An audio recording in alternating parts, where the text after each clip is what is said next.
ಹರಿ ಓಂ ಶ್ರೀ ಗುರುಭ್ಯೋ ನಮಃ. ಓಂ ಶ್ರೀ ನರಸಿಂಹಪ್ರಭು ದೇವಾಯ ನಮಃ.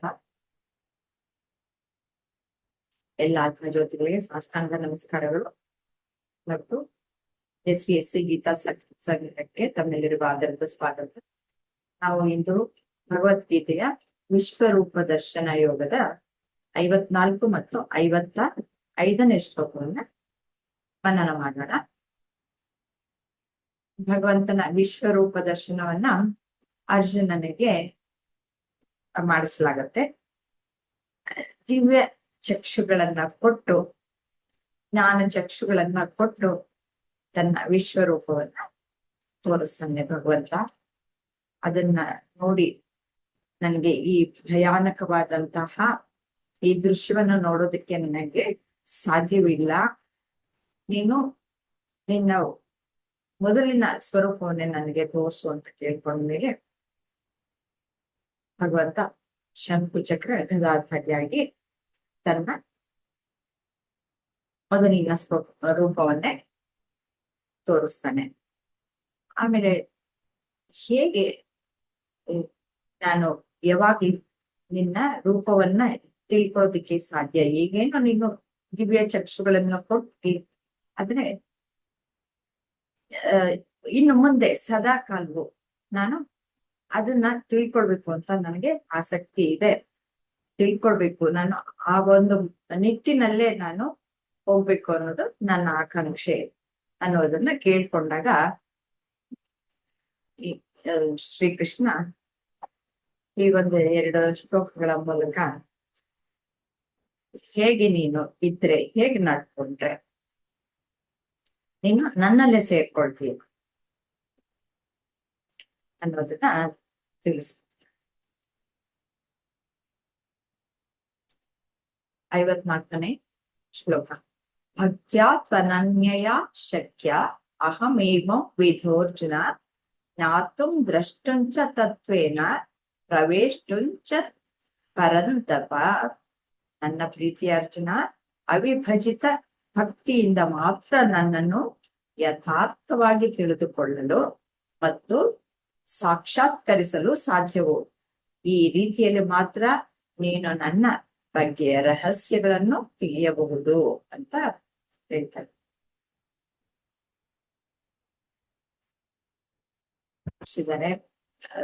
ವಿಷಯ ಅಂದ್ರೆ ವಿಶ್ವ ಅಂದ್ರೆ ವ್ಯಕ್ತವಾದ ನಮ್ಮ ಪ್ರಪಂಚ, ನಮ್ಗೇನ್ ಕಣ್ಣಿಗೆ ಕಾಣಿಸ್ತಾ ಇದೆಯೋ ಅದು ವ್ಯಕ್ತವಾದದ್ದು. ಅವ್ಯಕ್ತವಾದದ್ದು ಒಂದಷ್ಟು ಭಾಗ ಇದೆ. ಇವೆರಡು ಸೇರಿ ಇದು ಸಂಪೂರ್ಣ.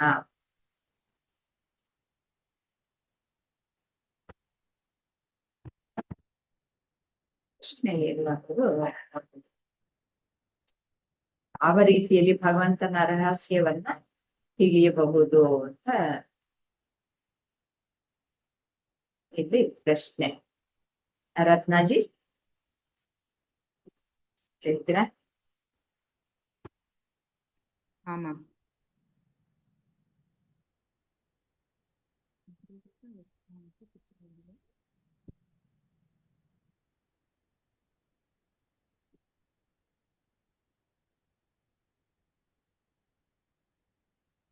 ಪ್ರೀತಿ ಅರ್ಜುನ, ಅವಿಭಜಿತ ಭಕ್ತಿಯಿಂದ ಮಾತ್ರ ನನ್ನನ್ನು ಯಥಾರ್ಥವಾಗಿ. ಕೇಳಿಸ್ತಾ ಇಲ್ಲ? ಕೇಳಿಸ್ತಿಲ್ವಾ ಮ್ಯಾಮ್? ಇವಾಗ ಕೇಳಿಸ್ತಿದೆ. ನನ್ನ ಪ್ರೀತಿಯ ಅರ್ಜುನ, ಅವಿಭಜಿತ ಭಕ್ತಿಯಿಂದ ಮಾತ್ರ ನನ್ನನ್ನು ಯಥಾರ್ಥವಾಗಿ ತಿಳಿದುಕೊಳ್ಳಲು ಮತ್ತು ಸಾಕ್ಷಾತ್ಕರಿಸಲು ಸಾಧ್ಯವು. ಈ ರೀತಿಯಲ್ಲಿ ಮಾತ್ರ ನೀನು ನನ್ನ ಬಗ್ಗೆಯ ರಹಸ್ಯಗಳನ್ನು ತಿಳಿಯಬಹುದು. ಇದೆ ಇಲ್ಲೊಂದು ಪಿಕ್ಚರ್ ತೋರಿಸಿದೆ ಮ್ಯಾಮ್. ಸಂಪೂರ್ಣ ಅವ್ಯಕ್ತ ವ್ಯಕ್ತ. ಸಂಪೂರ್ಣ ವ್ಯಕ್ತ ಅಂದ್ರೆ ಇವಾಗ ನಾವು ಪ್ರಪಂಚ ಏನ್ ಕಾಣಿಸ್ತಾ ಇದೆ ಅದು. ಅವ್ಯಕ್ತ ಅಂದ್ರೆ ನಮಗೆ ಕಾಣಿಸ್ದೆ ಅಗೋಚರವಾಗಿರುವಂತಹದ್ದು. ಅವ್ಯಕ್ತ ವ್ಯಕ್ತ ಅಂತ ಇಲ್ಲಿದೆ ಮ್ಯಾಮ್. ಅಲ್ಲಿ ಸಂಪೂರ್ಣ ಅವ್ಯಕ್ತ ವ್ಯಕ್ತ. ಅವ್ಯಕ್ತ ಅಂತ ಅಂದ್ರೆ ಕಾಣಿಸ್ತಾ ಇರೋದಾ? ಇನ್ನು ಅವ್ಯಕ್ತವಾಗಿ ಇರುವಂತಹದ್ದು ವ್ಯಕ್ತವಾದಾಗ ಅದು ಪ್ರಪಂಚವಾಗಿ ಕಾಣಿಸ್ಕೊಳ್ಳುತ್ತೆ. ಅದು ಒಂದಷ್ಟು ಹಾ. ಭಾಗ. ಅವ್ಯಕ್ತವಾಗಿರೋದು ಬೇಕಾದಷ್ಟಿದೆ, ತುಂಬಾ ಇದೆ. ಓಕೆ. ಇನ್ಫಿನಿಟ್ ಅಂತ, ಅನಂತ ಅಂತ ಹೇಳ್ತೀವಲ್ಲ ಹಾಗೆ. ಈ ಪಿಕ್ಚರ್ ಸ್ವಲ್ಪ ಕಾಣಿಸ್ದೇ ಇರೋ ಭಾಗ ಇರ್ಬೋದಾ ಅದು? ಆ, ಇದು ಇದು ಕಾಣಿಸದೇ ಇರೋದು ಇಲ್ಲಿ ತೋರಿಸಿದ್ದಾರೆ ಈ ಕಡೆಗೆ, ಅವ್ಯಕ್ತವಾಗಿರೋದು. ಇದು ಅವ್ಯಕ್ತವಾಗಿದೆ, ವ್ಯಕ್ತವಾಗಿ ಕಾಣಿಸ್ತಾ ಇಲ್ಲ, ವ್ಯಕ್ತಪಡಿಸಿಲ್ಲ ಅದನ್ನ. ವ್ಯಕ್ತವಾಗಿರೋದು ಇದು ಪ್ರಪಂಚ ಇಲ್ಲಿ ಹಾ. ಇದೆಲ್ಲನು. ಅಂದ್ರೆ ಅವ್ಯಕ್ತ ಅಂದ್ರೆ ನಾವ್ ಇನ್ನು ಪ್ರಪಂಚದ ಮೇಲೆ ಇದ್ರೂ ಕೂಡ ನಮಗೆ ಗೋಚರ ಆಗದೆ ಇರೋದು ತುಂಬಾ ಇದೆ. ಅದರಲ್ಲಿ ಕೆಲವೊಂದು ಮಾತ್ರ ನಮ್ಗೆ ವ್ಯಕ್ತವಾಗಿ, ಅಂದ್ರೆ ಏನು ನಮಗೆ ನೋಡ್ಲಿಕ್ಕೆ ಅದನ್ನ ಅನುಭವಿಸ್ಲಿಕ್ಕೆ ಸಿಗ್ತಿದ್ಯೋ ಅದನ್ನ ವ್ಯಕ್ತ ಅಂತ ನಾವ್ ಅರ್ಥ ಮಾಡ್ಕೊಂಡಿದೀವಿ. ನಾವೇನ್ ಉಪಯೋಗಿಸ್ತಿದೀವೋ ಅದನ್ನ ಮಾತ್ರ ವ್ಯಕ್ತ, ನೋಡಕ್ ಏನ್ ಸಿಗ್ತಿದೆ ಅದನ್ನ ಮಾತ್ರ ವ್ಯಕ್ತ ಅನ್ಕೊಂಡಿದೀವಿ. ಅವ್ಯಕ್ತ ಅಂದ್ರೆ ಇರೋದು ಕೂಡ ಕಾಣಿಸ್ತಾ ಇಲ್ಲ ನಮಗ್ ಕೆಲವೊಂದು. ವ್ಯಕ್ತ ಅರ್ಥ ಅದು ಆಗುತ್ತೆ ಮ್ಯಾಮ್. ಇದರಲ್ಲಿ ಅರ್ಜುನನಿಗೆ ಶ್ರೀಕೃಷ್ಣ ಪರಮಾತ್ಮ ಹೇಳಿರೋದು ಅರ್ಥ ಅನ್ಸಿದ್ರೆ, ಯಾವ ಮನುಷ್ಯ ಅಥವಾ ಮಾನವರು ನನ್ನನ್ನ ಅವ್ಯಕ್ತವಾಗಿ ನೋಡಿರ್ತಾರೆ, ಅಂದ್ರೆ ಇದೆ ದೇವ್ರಿದೆ ಬಟ್ ಅನುಭವಕ್ಕೆ ಬಂದಿರಲ್ಲ. ಆದ್ರೆ ಯಾರು ಅವರ ನರನಾಡಿಯಲ್ಲಿ, ಅವರ ಕರ್ತವ್ಯಗಳಲ್ಲಿ, ಅಂದ್ರೆ ಕರ್ಮಗಳಲ್ಲಿ, ಪ್ರತಿ ಒಂದ್ರಲ್ಲೂ ಅವರ ಅಣು ಅಣುವಲ್ಲೂ ನನ್ನನ್ನು ಯಾವಾಗ ನಾನು ಅವರಲ್ಲಿ ಸೇರ್ಕೋತೀನೋ ಅಥವಾ ಅವ್ರು ನನ್ನನ್ನು ಸೇರ್ಸ್ಕೋತಾರೋ ಅವಾಗ ನಾನು ಅವರಿಗೆ ಎಲ್ಲಾ ರೀತಿ ವ್ಯಕ್ತವಾಗ್ತೀನಿ ಅಂತ ಏನಾದ್ರು ಇದ್ರ ಅರ್ಥ ಇರ್ಬೋದೇನೋ ಮ್ಯಾಮ್? ಅಷ್ಟು ನಂಗೆ ಸರಿಯಾಗಿ ಹೇಳಕ್ ಅರ್ಥ ಆಗ್ತಾ ಇಲ್ಲ. ಹೆಂಗೆ? ವ್ಯಕ್ತವಾಗ್ತೀನಿ ಇಲ್ಲ, ನನ್ನ ನಿಜ ಸ್ವರೂಪ ಕಾಣಿಸುತ್ತೆ ಅಂತ ಬಿಟ್ಟು ಇದ್ರಲ್ಲಿ ಇನ್ನೊಂದಷ್ಟು ಕೆಲವು ವಿಷಯಗಳ ಅಡಕವಾಗಿದೆ. ಹಾ ಮ್ಯಾಮ್. ನೀವು ಹೇಳಿದ್ರಲ್ಲಿ ಅದರ ಸಾರಾಂಶ ಆ ರೀತಿಯಲ್ಲಿ ಸರಿಯಾಗಿದೆ. ಹಾ ಮ್ಯಾಮ್. ಅನನ್ಯವಾದ ಭಕ್ತಿ ಬೇಕಾಗಿರೋದು ಅಂತ ಬಿಟ್ಟು ಶ್ರೀಕೃಷ್ಣ ಹೇಳ್ತಾ ಇರೋದು. ಮತ್ತೆ ಇಲ್ಲಿ ಜ್ಞಾತು ದ್ರಷ್ಟುಂಚ ತತ್ವೇನ ಅಂತ ಸಹ ಹೇಳಿದ್ದಾರೆ. ಇದ್ರ ಮೇಲೂ ಒಂದ್ ಸ್ವಲ್ಪ ನೀವು ಬೆಳಕನ್ನ ಹರಿಸ್ಬೋದು.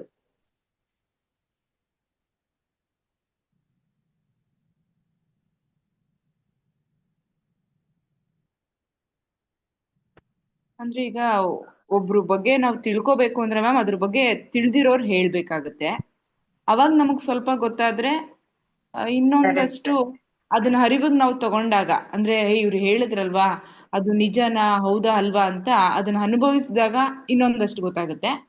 ಇದೆಲ್ಲ ಅನುಭವಕ್ಕೆ ಬಂದ ಮೇಲೆ ಅದನ್ನ ಹೇಗ್ ನಾವು ಅಳವಡಿಸ್ಕೊಂಡು ಇನ್ನಷ್ಟು ತಿಳ್ಕೊಬೇಕು ಅಂತ ಅದ್ರ ಬಗ್ಗೆ ಅರಿವನ್ನ ಮೂಡಿಸ್ಕೊಂಡು ಹೇಗ್ ಇದನ್ನ ಪೂರ್ತಿಯಾಗಿ ತಿಳ್ಕೊಳ್ಳೋದು ಅಂತ ನಾವೊಂದು ಇದಾಗಿ ನಿಂತಾಗ, ಅಂದ್ರೆ ಇದು ತಿಳ್ಕೊಳ್ಳೇಬೇಕಂತ ನಾವು ಹೋದಾಗ ನಮ್ಗೆ ಮೇ ಬಿ ಇದ್ರ ಅರ್ಥ ನಮ್ಗೆ ಸಿಕ್ಬೋದು ಮ್ಯಾಮ್. ಈಗ ನಾನು ದೇವ್ರನ್ನ ಕಾಣ್ಬೇಕು ಅಂತ ಅಂದ್ರೆ ನನ್ನ ಇಡೀ ಕಣಕಣದಲ್ಲೂ ನಾನು ದೇವ್ರನ್ನೇ ತುಂಬಿಸ್ಕೊಂಡಿರ್ಬೇಕು.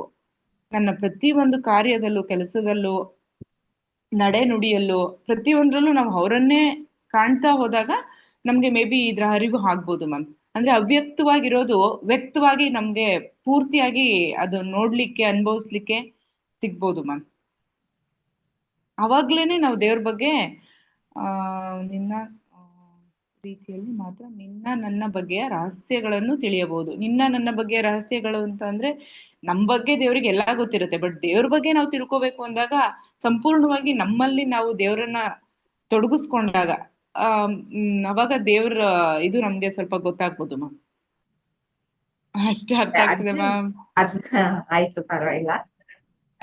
ಅಂದ್ರೆ ಅರ್ಜುನನ್ಗೆ ಹೇಳ್ತಾ ಇರೋದು, ನೀನು ನನ್ ಬಗ್ಗೆ ರಹಸ್ಯವಾದದ್ದನ್ನ ತಿಳ್ಕೊಳ್ಬಹುದು.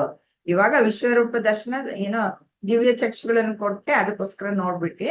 ಆದ್ರೆ ಯಾವಾಗ್ಲೂ ನಿನ್ಗೆ ಗೊತ್ತಾಗ್ಬೇಕು, ಆ ರಹಸ್ಯಗಳೆಲ್ಲ ಗೊತ್ತಾಗ್ಬೇಕು ಅಂತಂದ್ರೆ ನೀನು ಏನ್ ಮಾಡ್ಬೇಕು ಅನ್ನೋದನ್ನ ಇಲ್ಲಿ ತಿಳಿಸ್ತಾ ಇದ್ದಾರೆ. ನೀವು ಮಾಲಾಜಿನ್ನು ಕೇಳ್ಕೊಂಬರೋಣ, ಆಮೇಲೆ ವಿಚಾರ ಮಾಡೋಣ. ಮಾಲಾಜಿ. ಅದೇ ಇಲ್ಲಿ ಅವಿಭಜಿತ ಭಕ್ತಿ ಅಂತ ಹೇಳ್ತೆ. ಅಂದ್ರೆ ಎಲ್ಲೂ ಕೂಡ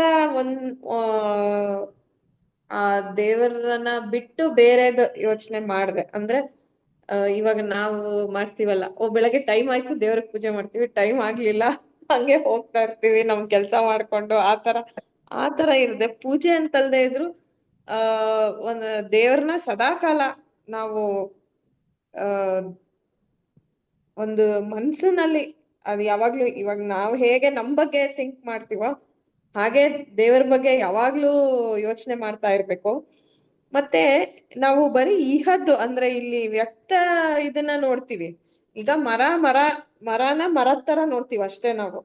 ಅದು ಬಿಟ್ಟು ನಾವು ಅದನ್ನ ಬೇರೆ ರೀತಿನಲ್ಲಿ ಇದು ಒಂದು ಕ್ರಿಯೇಷನ್ ಅಥವಾ ಇದು ಒಂದು ದೇವರದ ಇದು ಅಂತ ಅದಕ್ಕೂನು ಈಗ ನಮ್ಗೇನು ಒಂದು ಗಿಡ ಕಿತ್ತಕಕ್ಕೆ ಅಥವಾ ಮರ ಕಿತ್ತಕಕ್ಕೆ ಏನ್ ಬೇಜಾರಾಗೋದಿಲ್ಲ. ಅದು ಒಂದು ಪರಮಾತ್ಮನ ಕ್ರಿಯೇಷನ್ ಅಲ್ವಾ. ನಮ್ಗೆ ಹೇಗೆ ಜೀವ ಇದೆಯೋ ಅದಕ್ಕೂ ಹಾಗೆ ಜೀವ ಇರುತ್ತೆ.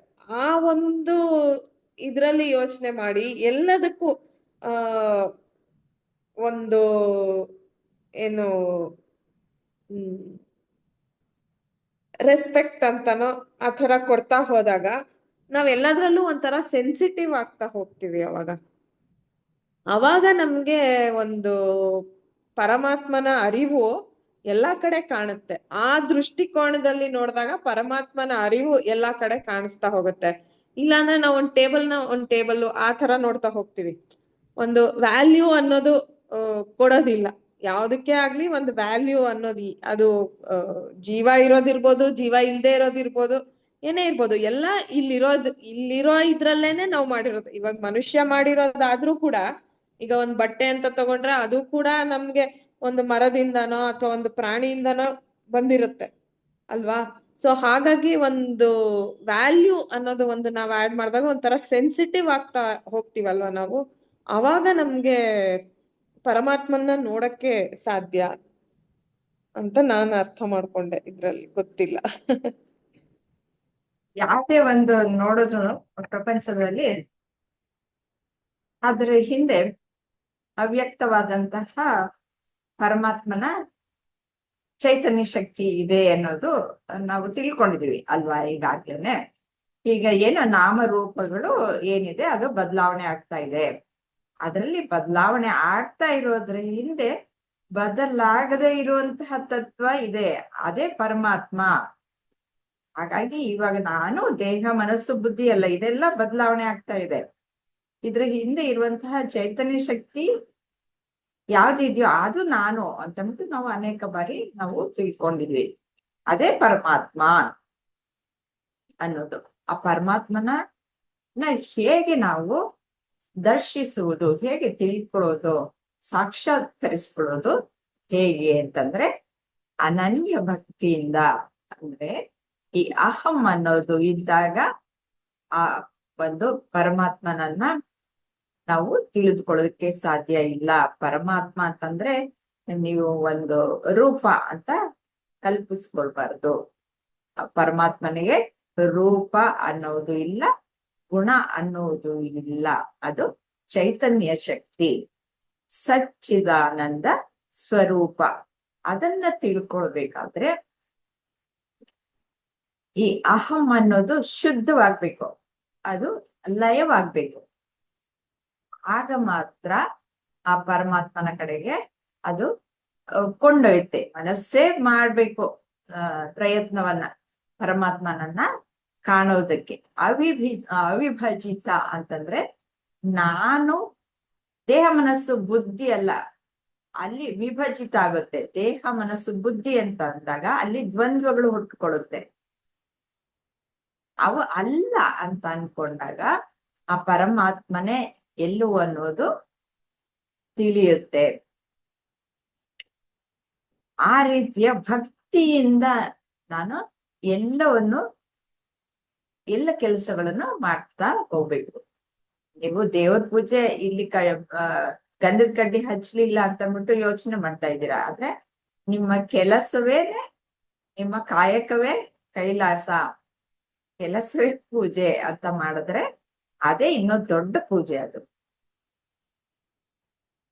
ಹಾಗೆ ಮಾಡ್ಕೊಳ್ಳೋದು. ಮತ್ತೆ ಇಲ್ಲಿ ಜ್ಞಾತುಂ ದ್ರಷ್ಟುಂಚ ತತ್ವೇನ, ಮತ್ತೆ ಹೇಗೆ ಅಹಂಕಾರವನ್ನ ಶುದ್ಧ ಮಾಡ್ಕೊಂಡ ಮೇಲೆ ಜ್ಞಾತುಂ ದ್ರಷ್ಟುಂಚ ತತ್ವೇನ, ಜ್ಞಾತುಂ ಅದು ತಿಳ್ಕೊಳ್ಬೇಕು. ಹೇಗೆ ತತ್ವಮಸಿ. ಇವಾಗ ನಾವು ತಿಳ್ಕೊಂಡಿದ್ವಿ ಏನನ್ನ, ದೇಹ ಮನಸ್ಸು ಬುದ್ಧಿ ನಾನಲ್ಲ, ನಾನು ಸಚ್ಚಿದಾನಂದ ಸ್ವರೂಪಿ ಅಂತ ಅನ್ನೋದು ಈ ಭಗವದ್ಗೀತೆಯಲ್ಲಿ ಹೇಳ್ಕೊಟ್ಟಿರೋದು. ಶ್ರೀಕೃಷ್ಣ ಏಕ ಬಾರಿ ಹೇಳ್ಕೊಟ್ಟಿರೋದನ್ನ ನಾವು ತಿಳ್ಕೊಂಡಿದ್ವಿ. ತತ್ವಂ ಅಸಿ ಎಲ್ಲಿ ಏನ್ ಹೇಳುತ್ತೆ ಅಂದ್ರೆ ಜೀವಾತ್ಮ ಪರಮಾತ್ಮ ಬೇರೆ ಅಲ್ಲ, ಒಂದೇ, ಅದು ನೀನೇ ಅಂತ ಹೇಳ್ಕೊಡುತ್ತೆ. ಅದನ್ನ ಈ ಶಾಸ್ತ್ರದಲ್ಲಿ ತಿಳ್ಕೊಂಡ್ವಿ. ದ್ರಷ್ಟುಂಚ ಅದನ್ನ ಮನನ ಮಾಡ್ತಾ ಇದೀವಿ. ಈಗ ವಿಚಾರ ಮಾಡ್ತಾ ಇದ್ವಿ. ವಿಚಾರ ಮಾಡೋದ್ರಿಂದ ಏನಾಗತ್ತೆ, ಹೌದು ಅನ್ನೋದು ನಮ್ಗೆ ದೃಢಪಡಿಸುತ್ತೆ. ದೃಢಪಟ್ಟ ಮೇಲೆ ಪೂರ್ತಿಯಾಗಿ ತತ್ವೇನ ಪ್ರವೇಷ್ಟುಂಚ ಪರಂತಪ ಅಂತ ಹೇಳ್ತಾರೆ. ಆ ತತ್ವದಲ್ಲಿ ಪ್ರವೇಶವಾಗುವುದು ಅಂತಂದ್ರೆ ಏನು,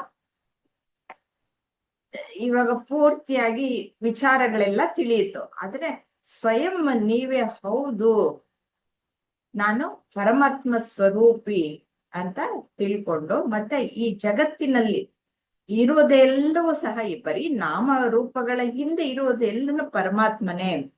ಇಲ್ಲಿ ನಾಮ ರೂಪಗಳಾಗಿ ಈ ಪ್ರಪಂಚ ಕಾಣಿಸ್ತಾ ಇದೆ, ಅದಕ್ಕೆ ಬೇರೆ ಬೇರೆಯಾಗಿ ಕಾಣಿಸ್ತಾ ಇದೆ. ಅದನ್ನ ತೆಗ್ದು ಹಾಕಿದಾಗ ಎಲ್ಲ ಕಡೆನೂ ಇರುವುದು ಆ ಭಗವಂತ ಮಾತ್ರನೇ ಅನ್ನೋದು ನಿಮಗೆ ಗೋಚರವಾಗತ್ತೆ, ನಿಮಗೆ ಅರ್ಥವಾಗತ್ತೆ, ಅರ್ಥಕೊಳ್ತೀರಾ.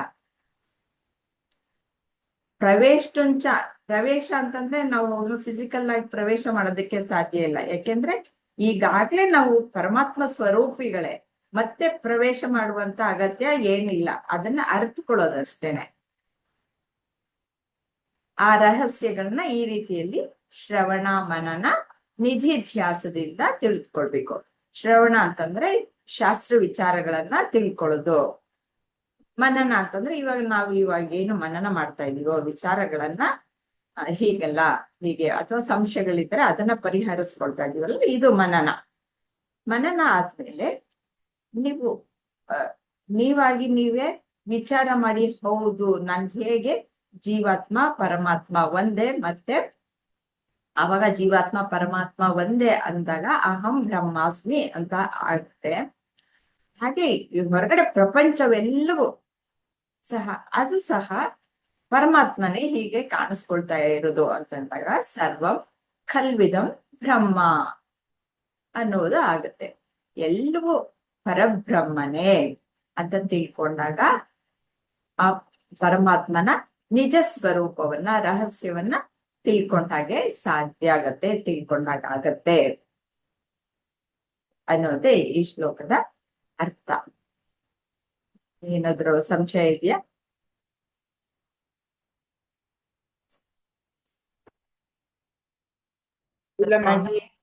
ಮಾಲಾಜಿ ಏನು ಇಲ್ಲ ಮ್ಯಾಮ್. ನೆಕ್ಸ್ಟ್ ಶ್ಲೋಕಕ್ಕೆ ಹೋಗೋಣ. 55ನೇ ಶ್ಲೋಕ. ಮತ್ ಕರ್ಮ ಕೃತ್ ಮತ್ ಪರಮೋ ಮದ್ಭಕ್ತ ಸಂಗವರ್ಜಿತ ನಿರ್ವೈರ ಸರ್ವಭೂತೇಶು ಯಸ್ ಮಾಮೇತಿ ಪಾಂಡವ. ನನ್ನ ಪ್ರೀತಿ ಅರ್ಜುನ, ನನ್ನ ಶುದ್ಧವಾದ ಭಕ್ತಿ ಸೇವೆಯಲ್ಲಿ ತೊಡಗಿರುವವನು, ಕ್ರಿಯೆಯ ಫಲಗಳ ನಿರೀಕ್ಷೆಗಳಿಂದ ಮುಕ್ತನಾಗಿರುವವನು, ನನಗಾಗಿ ಕೆಲಸ ಮಾಡುವವನು, ನನ್ನನ್ನು ಸರ್ವೋಚ್ಚ ಎಂದು ಪರಿಗಣಿಸುವವನು ಮತ್ತು ಎಲ್ಲಾ ಜೀವಿಗಳೊಂದಿಗೆ ಸ್ನೇಹಪರನಾಗಿರುವವನು, ಅವನು ಖಂಡಿತವಾಗಿಯೂ ನನ್ನ ಬಳಿಗೆ ಬರುತ್ತಾನೆ. ಈ ಎಲ್ಲ ರೀತಿಯಲ್ಲಿ ನಡ್ಕೊಳ್ಳುವಂತವನು ನನ್ನ ಬಳಿಗೆ ಬರ್ತಾನೆ. ಅಂದ್ರೆ ಆ ಪರಮಾತ್ಮ ಎಲ್ಲೋ ಒಂದ್ ಕಡೆ ಕೂತ್ಕೊಂಡಿದ್ದಾನೆ, ನಾನು ಇಲ್ಲಿದ್ದೀನಿ ಅಂತ ನೀವು ಅನ್ಕೊಳ್ಬಾರ್ದು. ಈಗಾಗ್ಲೇ ನಾವು ತಿಳ್ಕೊಂಡಿರುವ ಹಾಗೆ ನಾವು ಪರಮಾತ್ಮ ಸ್ವರೂಪಿಗಳೇ. ಆದ್ರೆ ನಮ್ಮ ಈ ತಪ್ಪು ತಿಳುವಳಿಕೆಗಳನ್ನ ತೆಗ್ದ್ಹಾಕ್ಬೇಕು. ಆ ತಪ್ಪು ತಿಳುವಳಿಕೆಗಳನ್ನ ತೆಗ್ದ್ಹಾಕೋದು ಹೇಗೆ ಅಂತಂದ್ರೆ ಇಲ್ಲಿ ಸೂಚಿಸಿರುವಂತಹ ಕ್ರಿಯೆಗಳ ಮೂಲಕ ಈ ರೀತಿ ನಡ್ಕೊಳ್ಳೋದ್ರಿಂದ ತಪ್ಪು ತಿಳುವಳಿಕೆಗಳೆಲ್ಲನೂ ಹೋಗುತ್ತವೆ. ಆಗ ನಮ್ಮ ನಿಜ ಸ್ವರೂಪ ತಿಳಿದು ಬರುತ್ತೆ ಅನ್ನೋದೇ ಇಲ್ಲಿ.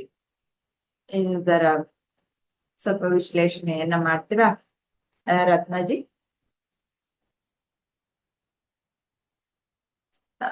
ಕ್ವಶನ್ ನೋಡ್ಕೊಂಡ್ ಬರುವ. ಮ್ಯಾಮ್. ಯಾರು ಖಂಡಿತವಾಗಿ ಪರಮಾತ್ಮನನ್ನು ಸೇರಬಹುದು ಎಂದು ಶ್ರೀಕೃಷ್ಣ ಈ ಶ್ಲೋಕದಲ್ಲಿ ತಿಳಿಸಿದ್ದಾರೆ. ತಿಳಿಸಿದ್ದಾರೆ. ಶ್ಲೋಕ ಹಾಕಿ ಮ್ಯಾಮ್.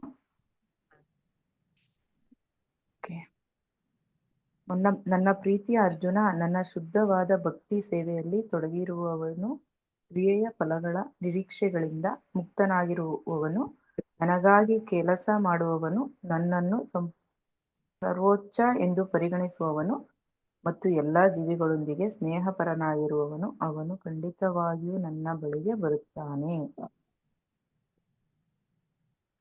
ಅದೇ ಮ್ಯಾಮ್, ನನ್ನ ಶುದ್ಧವಾದ ಭಕ್ತಿ ಸೇವೆಯಲ್ಲಿ ಅಂತ ಅಂದ್ರೆ ಅದೇ ಮ್ಯಾಮ್, ಪರಿಶುದ್ಧವಾಗಿ ನಾವು ಒಂದ್ ಹೂ ಒಂದ್ ಹಣ್ಣು ನಮ್ಮಲ್ಲಿ ಏನಿರುತ್ತೋ ಅದನ್ನ ಅರ್ಪಿಸಿ ಪೂಜೆ ಮಾಡೋದು, ಅಥವಾ ಅವಾಗ್ಲೇ ಹೇಳ್ದಾಗೆ ಕಣಕಣದಲ್ಲೂ ಕೃಷ್ಣ ಇದ್ದಾನೆ ಒಂದು, ಅಂದ್ರೆ ದೈವಶಕ್ತಿ ಇದೆ, ಎಲ್ಲದಕ್ಕೂ ಆದಿ ಅಂತ್ಯ ಎಲ್ಲ ಅವನೇ.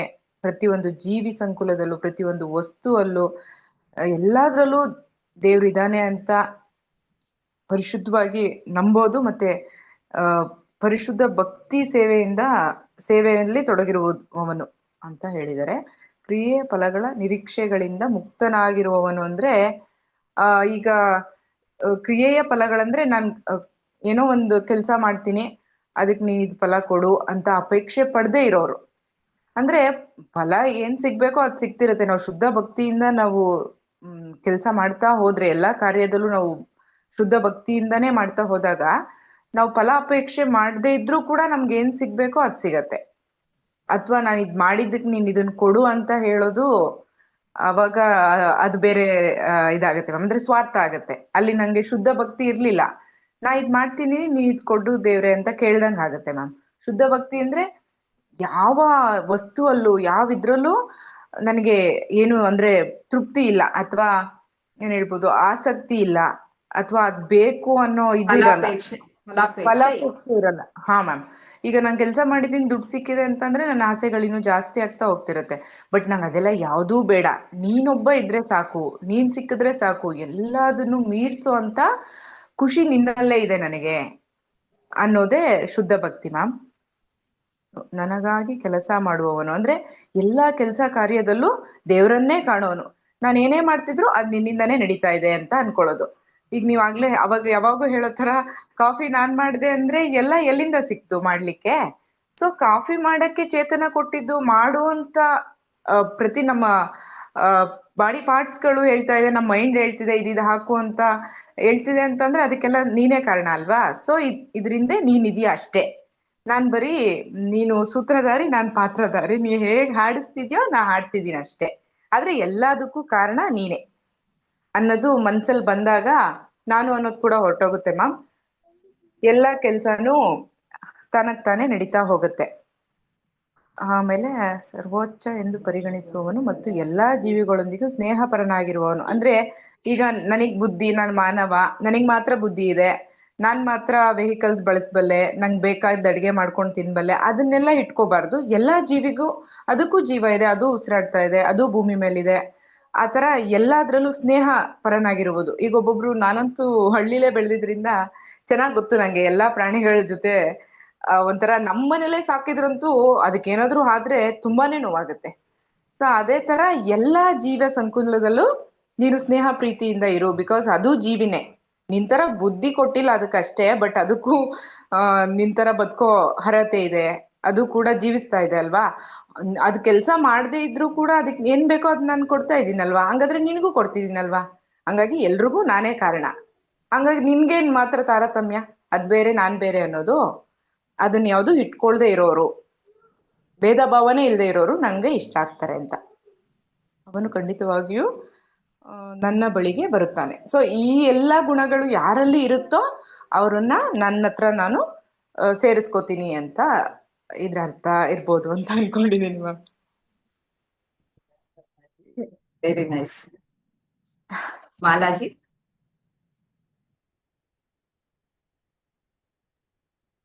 ಆ ಅದೇ ಲಾಸ್ಟ್ ಶ್ಲೋಕದಲ್ಲಿ ಹೇಳ್ದಂಗೆ ಸ್ವಲ್ಪ ಅರ್ಥ ಬರುತ್ತೆ. ಮತ್ತೆ ಅದು ಮುಂದುವರೆದದ್ದು. ಏನಂದ್ರೆ ಅಲ್ಲಿ ಜ್ಞಾನ ಪೂರ್ತಿ ಹೆಂಗ್ ತಿಳ್ಕೊಂಡ್ವಿ, ಶ್ರವಣ ಮನನ ನಿಧಿಧ್ಯಾಸದಿಂದ ಪೂರ್ತಿ ತಿಳ್ಕೊಂಡ್ವಿ.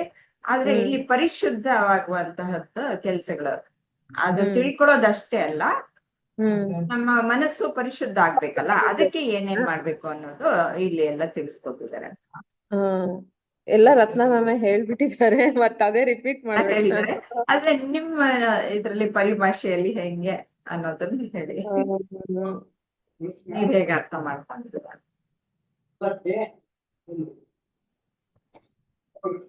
ಅದೇ ಏನೋ ಫಲಗಳನ್ನ ಅಪೇಕ್ಷೆ ಮಾಡದೆ ಕೆಲ್ಸ ಮಾಡ್ತಾ ಹೋಗ್ಬೇಕು. ನಮಗೆ ಕೊಟ್ಟಿರೋ ಏನ್ ಕೆಲ್ಸ ಇರೋದು, ಇವಾಗ ಒಬ್ರೊಬ್ರ ಲೈಫ್ ನಲ್ಲಿ ಒಂದೊಂದ್ ತರ ಜವಾಬ್ದಾರಿಗಳು ಇದು ಇರುತ್ತೆ. ಸೊ ಅದನ್ನ ನಾವೇನು ಫಲ ಅಪೇಕ್ಷೆ ಮಾಡದೆ ನಮ್ ಕೆಲ್ಸ ನಾವು ಮಾಡ್ಕೊಂತ ಹೋಗಿ ಎಲ್ಲಾ ಜೀವಿಗಳ ಜೊತೆ ಸೆನ್ಸಿಟಿವ್ ಆಗಿ ಇರೋದನ್ನ ಮಾಡಿದಾಗ ನಾವ್ ಅರ್ಧ ಅವಾಗ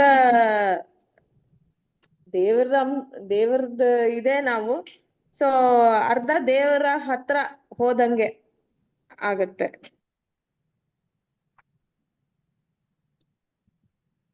ಪೂರ್ತಿನೇ ಹೋಗೋದೇನಲ್ಲ, ಇದೀವಿ ನಾವು ಅದನ್ನ ತಿಳ್ಕೊಂಡು ಅದಕ್ಕೆ ಪರಿಶುದ್ಧವಾಗ್ಬೇಕು. ಈ ರೀತಿಯ ಕೆಲಸಗಳನ್ನೆಲ್ಲ ಮಾಡಿದ್ರೆ ಆಗತ್ತೆ ಅಂತ ಇಲ್ಲಿ ನೋಡಿ ಪಂಚ ಮಹಾಯಜ್ಞಗಳು ಅಂತ ತೋರ್ಸಿದ್ದಾರೆ. ಅಂದ್ರೆ ದೇವಯಜ್ಞ, ಭೂತಯಜ್ಞ, ಮನುಷ್ಯ ಯಜ್ಞ, ಪಿತೃಯಜ್ಞ, ಋಷಿ ಯಜ್ಞ ಅಂತಂದ್ಬಿಟ್ಟು ಈ ರೀತಿಯಲ್ಲಿ ಮಾಡೋದ್ರಿಂದ ನಮ್ಮ ಚಿತ್ತ ಪರಿಶುದ್ಧಿ ಆಗತ್ತೆ. ದೇವಯಜ್ಞ ಅಂತಂದ್ರೆ ಏನು, ಈ ಒಂದು ಪ್ರಪಂಚ ಅನ್ನೋದು ಏನು ನಡೀತಾ ಇದೆ ಅದೆಲ್ಲವನ್ನು ನಡೆಸ್ಬೇಕಾದ್ರೆ ಒಂದು ಶಕ್ತಿ ದೇವತೆಗಳು ಅಂತ ನಾವು ಅನೇಕ ಬಾರಿ ಚರ್ಚೆಯನ್ನು ಮಾಡಿದೀವಿ ಅಲ್ವಾ. ಆ ಶಕ್ತಿ ದೇವತೆಗಳಿಗೆ ತೊಂದರೆ ಆಗ್ಬಾರ್ದು, ಆ ರೀತಿಯಲ್ಲಿ ನಾವು ಸಹ ಅದಕ್ಕೆ ಅನುಗುಣವಾಗಿ ವರ್ತಿಸ್ಬೇಕು. ಅದಕ್ಕೆ ಅನುಗುಣವಾಗಿ ವರ್ತಿಸದೇ ಇರೋದ್ರಿಂದನೇ ವಿಕೋಪಗಳು ನಡೀತಾ ಇರೋದು. ಅದಕ್ಕೋಸ್ಕರ ಮರ ನೆಡೋದು, ಆ ರೀತಿಯ ಒಳ್ಳೆ ಪರಿಸರ ಸ್ನೇಹಿ ಕೆಲಸಗಳನ್ನು ಮಾಡೋದು, ಮತ್ತೆ ವಾಟರ್ ಪೊಲ್ಯೂಷನ್ ಅಂತದ್ದೆಲ್ಲ ಮಾಡದೇ ಇರುವಂತಹದ್ದು, ಅದೆಲ್ಲನೂ ದೇವಯಜ್ಞವೇ. ಮತ್ತೆ ಭೂತಯಜ್ಞ, ಇವಾಗ ರತ್ನಾಜಿ ಎಲ್ಲ ಹೇಳಿದ್ರೆ, ನೀವೆಲ್ಲ ಹೇಳಿದ್ರಿ ಅಲ್ವಾ. ಭೂತಯಜ್ಞ ಅಂತಂದ್ರೆ, ಭೂತ ಅಂತಂದ್ರೆ ಏನು, ಜೀವಿಗಳು, ಪ್ರಾಣಿಗಳು, ಮನುಷ್ಯರು ಅಂದ್ರೆ ಮನುಷ್ಯರಿಗಿದ್ದು ಮುಂದೆ ಮನುಷ್ಯ ಯಜ್ಞ ಅಂತ ಬರುತ್ತೆ. ಇಲ್ಲಿ ಭೂತ ಅಂತಂದ್ರೆ ಪ್ರಾಣಿಗಳು ಸಹ ಅವಕ್ಕೂ ನಮ್ಗೆ ನಮ್ ಕೈಲಾದಷ್ಟು ಸಹಾಯವನ್ನ ಮಾಡುವಂತಹದ್ದು ಅದು ಭೂತಯಜ್ಞ. ಯಾಕೆಂದ್ರೆ ಮನುಷ್ಯನಿಗೆ ಆ ಒಂದು ಕೆಪಾಸಿಟಿ ಇದೆ ಎಲ್ಲದಕ್ಕೂ ಸಹಾಯ ಮಾಡುವಂತಹದ್ದು, ಆದ್ರಿಂದ ಮಾಡ್ಬೇಕು. ಆ ರೀತಿ ಮಾಡೋದ್ರಿಂದ ನಮ್ಮ ಚಿತ್ತ ಪರಿಶುದ್ಧಿ ಆಗತ್ತೆ. ಚಿತ್ತ ಪರಿಶುದ್ಧವಾದ ಮೇಲೆ, ಈ ಜ್ಞಾನವನ್ನು ತಿಳಿದುಕೊಂಡ ಮೇಲೆ ಪೂರ್ತಿ ಪರಮಾತ್ಮ ಬೇರೆ ಅಲ್ಲ, ನಾನು ಬೇರೆ ಅಲ್ಲ ಅನ್ನುವಲ್ಲಿ ಅಲ್ಲಿ ಸ್ಥಿತವಾಗಿ ನಿಲ್ತಾನೆ. ಅಲ್ಲಿ ಸ್ಥಿತ ಪ್ರಜ್ಞತೆ ಅನ್ನೋದು ಬರುತ್ತೆ. ಅವನು ಸಮಾಧಾನವಾಗಿ ಇರ್ತಾನೆ. ಅದೇನೆ ಮುಕ್ತಿ ಅಂದ್ರೆ. ಅಲ್ಲಿ ಮನುಷ್ಯ ಅಂತಂದ್ರೆ ಎಷ್ಟು ಜನ ನೀಡಿ ಪೀಪಲ್ ಇರ್ತಾರೆ ಅಲ್ವಾ, ಅವ್ರಿಗೆಲ್ಲ ಸಹಾಯ ಮಾಡುವಂತಹದ್ದು. ಪಿತೃಯಜ್ಞ ಅಂತಂದ್ರೆ ವಯಸ್ಸಾದವ್ರು ಇರ್ತಾರೆ, ನಮ್ ತಂದೆ ತಾಯಿಗಳು ಇರ್ತಾರೆ, ಅವ್ರಿಗೂ ನಾವು ಚಿಕ್ಕವರಿದ್ದಾಗ ನಮ್ಮನ್ನ ಹೆಂಗ್ ಸಾಕಿರ್ತಾರೆ, ಅವರು ವಯಸ್ಸಾದಾಗ ನಾವು ಅವರಿಗೆ ತೊಂದರೆಯನ್ನ ಕೊಡ್ಬಾರ್ದು. ಅವರಿಗೆ ಏನು ಬೇಕೋ ಅಗತ್ಯವಾದಂತದ್ದನ್ನೆಲ್ಲ ಅವ್ರಿಗೆ ಜಾಸ್ತಿ ಏನು ಕೇಳಲ್ಲ, ಏನು ಹೆಲ್ಪ್ ಬೇಕಾಗತ್ತೆ. ಅವರು ಸಣ್ಣ ಮಕ್ಳಾಗೋಗ್ಬಿಟ್ಟಿರ್ತಾರೆ, ಅವ್ರಿಗೆ ಏನ್ ಅಗತ್ಯ ಇರುತ್ತೋ ಸಣ್ಣ ಪುಟ್ಟ ಸಹಾಯಗಳನ್ನ ಮಾಡ್ಕೊಂಡು ಹೋದ್ರೆ ಅಷ್ಟಕ್ಕೆ ಸಂತೃಪ್ತ ಆಗ್ತಾರೆ. ಮತ್ತೆ ನಮ್ ತಂದೆ ತಾಯಿಗಳಲ್ಲದೆ ಬೇರೆಯವರು ಅಷ್ಟೇ ಏನಾದ್ರು ತೊಂದರೆಯಲ್ಲಿದ್ದಾಗ ಅವ್ರಿಗೂ ಸಹ ಸಹಾಯ ಮಾಡ್ಬೇಕು. ಯಾವಾಗ್ಲೂ ಅದು ಗೃಹಸ್ಥ ಧರ್ಮ, ಅದು ಗೃಹಸ್ಥಾಶ್ರಮದಲ್ಲಿದ್ದಾಗ ಬೇರೆಯವ್ರಿಗೆ ಸಹಾಯ ಮಾಡ್ಬೇಕು. ಋಷಿ ಯಜ್ಞ ಅಂತಂದ್ರೆ ಇವಾಗ ನಾವ್ ಏನ್ ಮಾಡ್ತಾ ಇದ್ವಿ ನಾವು, ನಾನು ಯಾರು ಅಂತ ತಿಳ್ಕೊಳ್ತಾ ಇದ್ವಲ್ಲ, ಇದೇ ಋಷಿ ಯಜ್ಞ. ಈ ಜ್ಞಾನವನ್ನ ಬೇರೆಯವ್ರಿಗೂ ಹಂಚಿದ್ರೆ ಅದು ಋಷಿ ಯಜ್ಞ. ಇದೇ ತುಂಬಾ ಶ್ರೇಷ್ಠವಾದ ಯಜ್ಞ. ಪಂಚಮಹಾಯಜ್ಞಗಳಲ್ಲಿ ಇದೇ ಶ್ರೇಷ್ಠವಾದ ಯಜ್ಞ. ಹೀಗೆ ಮಾಡೋದ್ರಿಂದ ಪೂರ್ತಿಯಾಗಿ ಚಿತ್ತ ಶುದ್ಧಿ ಆಗುತ್ತೆ, ಮತ್ತೆ ಜ್ಞಾನ ಶ್ರವಣ ಮನ ನಿಧಿಧ್ಯಾಸ, ಅದರಿಂದ ಜ್ಞಾನ ಸಿಗುತ್ತೆ. ಈ 55ನೇ ಶ್ಲೋಕದಲ್ಲಿ ಈ 5 ವಿಷಯಗಳನ್ನ ಹೇಳಿದ್ದಾರೆ. ಏನು? ಈಶ್ವರಾರ್ಪಿತ ಬುದ್ಧಿಯಿಂದ ಕೆಲಸ ಮಾಡೋದು, ಮತ್ತೆ ಪರಮಾತ್ಮನನ್ನೇ ಪರಮ ಧ್ಯೇಯವಾಗಿಟ್ಕೊಳ್ಳೋದು, ಪರಮಾತ್ಮನ ಭಕ್ತನಾಗಿರೋದು, ಸಂಘವರ್ಜಿತನಾಗಿರೋದು. ಸಂಘವರ್ಜಿತನಾಗಿರೋದು ಅಂದ್ರೆ ವಿಷಯ ವಸ್ತುಗಳೆಲ್ಲನೂ ಬದಲಾವಣೆ ಆಗ್ತಾ ಇರುತ್ತವೆ ಅನ್ನೋದು ಗೊತ್ತು. ಅದಕ್ಕೆ ಹೆಚ್ಚಾಗಿ ನಾವು ಆ ಕಡೆ ಆಕರ್ಷಿತರಾಗದೆ ನಮ್ಮ ಇಂದ್ರಿಯಗಳನ್ನ ನಿಯಂತ್ರಿಸಿಕೊಳ್ಳೋದು, ಮತ್ತೆ ನಮ್ಮ ಮನಸ್ಸನ್ನ ನಿಯಂತ್ರಿಸಿಕೊಳ್ಳೋದು. ಯಾವ ಜೀವಿಯ ಮೇಲೂ ವೈರಭಾವನೆ ಇಲ್ಲದೆ ಇರುವಂತಹದ್ದು. ಈ ರೀತಿ ಇದ್ರೆ ಅವಾಗ ಸಮಾಧಾನ ಚಿತ್ತದಲ್ಲಿ ಇರಬಹುದು, ಮತ್ತೆ ಈ ಜ್ಞಾನ ಅನ್ನೋದು ಅವಾಗ ಒಳಗಡೆಗೆ ಇಳಿಯುತ್ತೆ. ಇಷ್ಟು ಮಾಡಿದ್ರೆ ಪರಮಾತ್ಮನನ್ನ ಕಂಡ್ಕೊಳ್ಳೋದು ಬಹಳ ಸುಲಭ. ಖಂಡಿತವಾಗಿಯೂ ಅವರು ನನ್ನ ಬಳಿ ಬರ್ತಾರೆ ಅಂದ್ರೆ ಎಲ್ಲಿಗೂ ಹೋಗಲ್ಲ, ನಾವು ಇಲ್ಲಿದ್ದೇ ತಿಳ್ಕೊಳ್ತೀವಿ ಅಷ್ಟೇ. ನಾನು ಪರಮಾತ್ಮ ಸ್ವರೂಪಿ ಅಂತ. ಪರಮಾತ್ಮ ಅಲ್ಲೆಲ್ಲೋ ಕೂತ್ಕೊಂಡು ನನ್ನನ್ನ ಕರ್ಕೊಂಡು ಹೋಗ್ತಾನೆ ಅನ್ನೋದಲ್ಲ. ನಾವು ಹೇಗೆ ಪರಮಾತ್ಮ ಸ್ವರೂಪಿಗಳು ಅನ್ನೋದು ತಿಳ್ಕೊಳ್ತೀವಿ.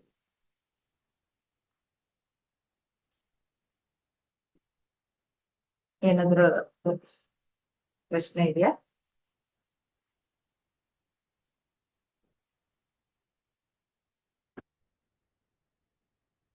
ಈ ರೀತಿಯಲ್ಲಿ ನಡ್ಕೊಂಡು ಪೂರ್ತಿಯಾಗಿ ವಿಶ್ವರೂಪ ದರ್ಶನ ನಮ್ಗೆ ಆಗತ್ತೆ ಅಂತ ಭಗವಂತ ಹೇಳ್ತಾ ಇದ್ದಾರೆ. ಸರ್ವಂ ಖಲ್ವಿದಂ ಬ್ರಹ್ಮ ಅನ್ನೋದನ್ನ ತಿಳ್ಕೊಳ್ತೀವಿ. ಎಲ್ಲ ಕಡೆನೂ ಇರೋದು ಪರಬ್ರಹ್ಮನೇ. ಈ ವ್ಯಕ್ತ ರೂಪದಲ್ಲಿರುವನು ಅವನೇ, ಅವ್ಯಕ್ತ ರೂಪದಲ್ಲಿರುವನು ಅವನೇ. ಈ ವ್ಯಕ್ತ ರೂಪದಲ್ಲಿ ಇರೋದ್ರಿಂದ ನಾನ್ ಬೇರೆ, ಈ ದೇಹಕ್ಕೆ ಸೀಮಿತ ಮಾಡ್ಕೊಂಡ್ಬಿಡ್ತೀವಿ. ಇದಿಷ್ಟಿಷ್ಟ ಇದೆಯಲ್ಲ, ಅದಕ್ಕೆ ನಾನ್ ಬೇರೆ ನೀನ್ ಬೇರೆ ಅನ್ನೋದು. ಆ ಪ್ರಾಣಿ ಬೇರೆ, ಮರ ಬೇರೆ ಅಂತ ತಿಳ್ಕೊಳ್ತೀವಿ. ಆದ್ರೆ ಆ ನಾಮರೂಪಗಳನ್ನ ತೆಗೆದಾಕ್ಬಿಟ್ರೆ ಎಲ್ಲ ಒಂದೇ. ಆ ಪರಮಾತ್ಮನೇ ಈ ರೀತಿಯಲ್ಲಿ ಕಾಣಿಸ್ತಾ ಇದ್ದಾನೆ. ಸರ್ವಂ ಖಲ್ವಿದಂ ಬ್ರಹ್ಮ ಅಂತ ತಿಳ್ಕೊತೀವಿ. ಆಗ ಶಾಂತಿ ಸಮಾಧಾನ. ಅದಕ್ಕೆ ಅಲ್ವಾ ಎಲ್ಲ ಹೋರಾಟ. ಸರಿನಾ?